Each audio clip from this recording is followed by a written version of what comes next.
Vadodara Mumbai expressway,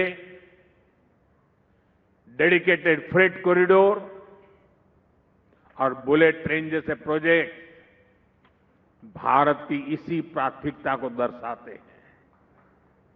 आज Vadodara Mumbai expressway के एक बड़े हिस्से का उद्घाटन हो गया है।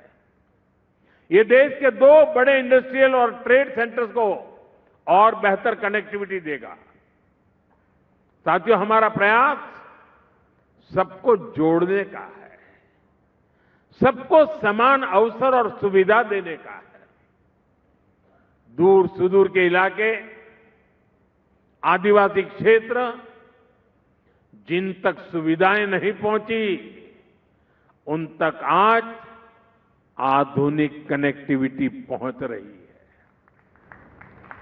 दाहोद, बोडेली, वापी कॉरिडोर इसी संकल्प का प्रतिबिंब है। आप सोचिए, नर्मदा और तापी जिलों के आदिवासी क्षेत्रों तक 4 लेन की सुविधा पहुंच रही है।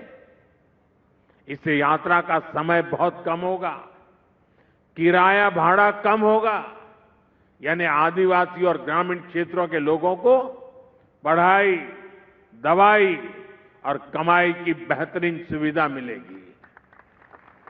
साथियों, कुछ कॉरिडोर से, इस कॉरिडोर से छोटा उदेपुर, नर्मदा, भरूच और तापी जिलों के आदिवासी क्षेत्रों के ये इंडस्ट्रियल बेल्ट से जुड़ जाएंगे।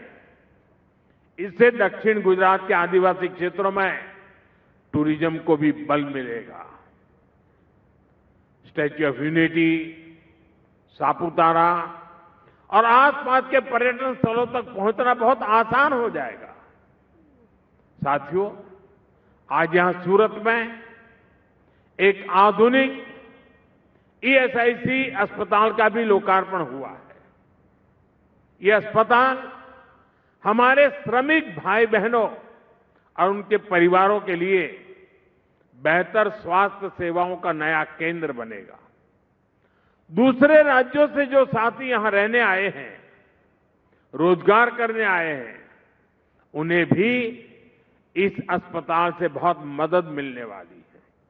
सरकार देश के विकास को सर्वोपरि रखते हुए काम कर रही है और इसलिए देश का भरोसा भाजपा पर है, भाजपा के विकास कार्यों पर है।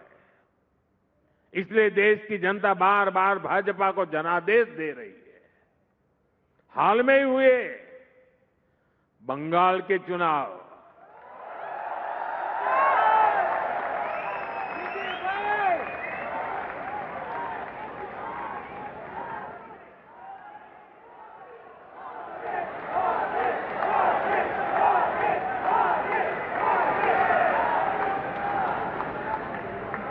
आपको लगता होगा कि मैं बंगाल बोल दिया, एकदम से यहां ऊर्जा आ गई।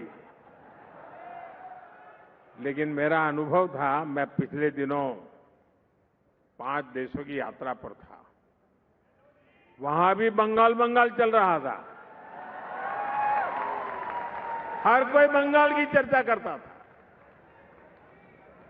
चुनाव बंगाल के, असम और पुडुचेरी के चुनाव में भाजपा को, एनडीए को बहुत बड़ा जनादेश मिला है। इसके अलावा जो पंचायतों और कॉरपोरेशन के भी चुनाव देश भर में हो रहे हैं, वहां भी बीजेपी को विजय मिल रही है। साथियों, ऐसे हर चुनाव का एक ही मैसेज है, देश अराजकता, अनिश्चितता और निराशा को पसंद नहीं करता।